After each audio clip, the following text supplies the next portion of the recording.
In most of the stories I looked at, and in most of the quotes I collected, I didn't see people picking up intuition as the crucial element of the success. While in my profession in chess, intuition is virtually everything. Because chess, some people don't recognize it, is a mathematically infinite game. The number of moves in the game of chess, all the moves, contains 120 zeros, which is more than number of seconds since the moment Big Bang created universe.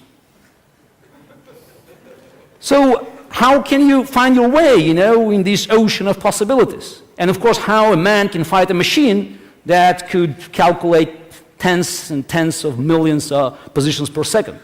Intuition. Because it's all about decision-making process, and we never employ calculation as the main tool. It's 1% of calculation, even less, and 99% of our understanding, of our ability to find intuitive ways to compare incompatible, material versus quality, time versus material. So intuition plays a key role. And we have to trust our intuition, our instincts. Because in life also, we have many opportunities where we cannot foresee all the consequences.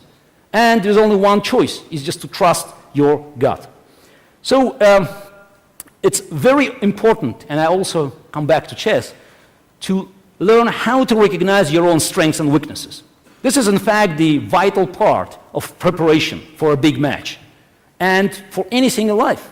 We always try to study our opponents, we always try to study the battlefield, we always try to study all the circumstances surrounding our venture or endeavor, but very often we forget to study ourselves.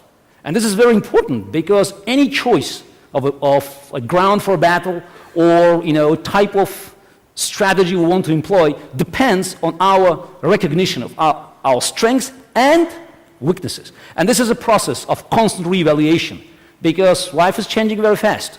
And our opponents, looking at our success, studying it, and trying to be smart and outsmart us eventually. And we can look at the history and just to find a number of situations where the inability to recognize strengths and weaknesses led to an eventual disaster. So this last December marked the 100th anniversary of Wright brothers' famous flights at Kitty Hawk. Nearly 200 engineers and scientists died before them trying to invent an airplane. So Wright's brothers succeeded where others had failed because they realized that it's not enough to get the plane into the air. They had to make it stable so it would not flip over in a mid-flight. So they succeeded. It was one of the greatest inventions in human history.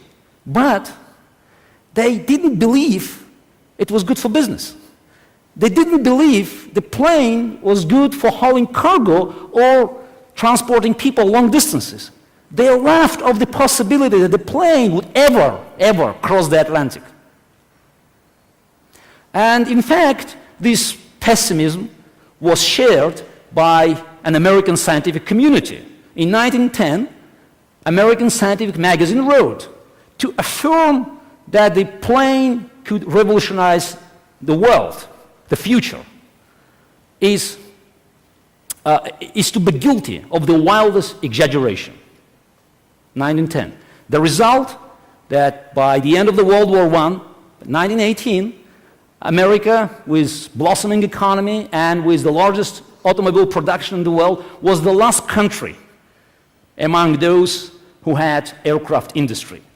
And of course it changed with a career engineer with reasonable entrepreneurial instincts entering the business. His name was William Boeing.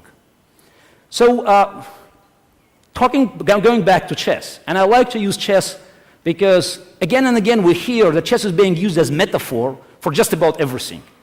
A football match is a chess game, a politician in trouble is close to a checkmate.